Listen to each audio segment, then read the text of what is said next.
অন্যের বিপদ যদি দেখেন এটার জন্য একটা দোয়া আছে। অনেক সময় আমরা দেখি হাসপাতালে ক্যান্সারের 3rd স্টেজে চলে গেছে, লোকটা হ্যাংলা হয়ে চিকন হয়ে হায়রে কি কষ্ট পায় দেখি না। বিষ্ণু বলে একটা দোয়া যদি কেউ অন্যের কোনো বিপদ দেখে পড়ে, ওই বিপদ তার জীবনে কখনো আসবে না। শুনবেন? শোনার আগ্রহ আছে? অনেক সময় হয় যে আমরা মহাসড়ক দিয়ে যখন চড়ি, দুর্ঘটনায় আইরে আল্লাহ, দুর্ঘটনায় মানুষের মাথা একদিকে দেহ আরেকদিকে ব্লিডিং, এরকম হয় না? আল্লাহ তুমি হেফাজত করো। বিশ্বনবী বলেন এই দুর্ঘটনা দেখে কেউ যদি এই দোয়াটা পড়ে, তার জীবনে সে কোনোদিন এরকম অ্যাক্সিডেন্টের সম্মুখীন হবে না। শুনবেন?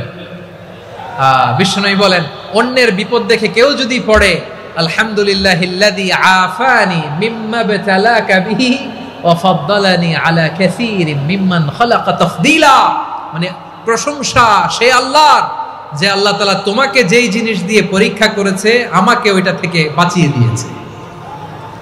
তোমাকে আল্লাহ যেই বিপদে ফেলেছে আমাকে ওই বিপদ থেকে তিনি মুক্ত রেখেছে, আর তার অনেক সৃষ্টির উপর আমাকে তিনি প্রাধান্য দিয়েছে। সুবহানাল্লাহ পড়েন। যে কোনো বিপদ, কারো ক্যান্সার দেখে যদি এই দোয়াটা আপনি বিশ্বাসের সাথে পড়েন, জীবনে কোনোদিন ক্যান্সার রোগে আক্রান্ত হবেন না।